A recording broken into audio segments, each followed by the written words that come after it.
ఏ కన్ను చూడదనా నీ విచ్చల విడిమిడిసి పాటు, ఏ చెయ్యి ఆపదనా తప్పటడుగే నీ అలవాటు. అదృశ్య దృష్టిగా సకల సృష్టిని ను గమనిస్తున్నది లెక్కగట్టి,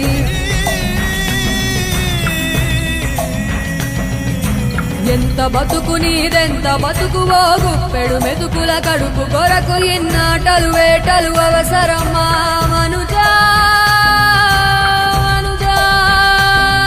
ఏ మారిత నిన్ను కబళిస్తుంది రమాయదారి పంజా. కోరికొని తెచ్చుకో మాకు కర్మ, దాన్ని విడిపించుకోలేదు జన్మ. సత్కర్మభిశ్చ సత్ఫలితం దుష్కర్మ ఏవ దుష్ఫలం. అత్యుత్కట పుణ్య పాపానాం సత్యం ఫలానుభవమిహం.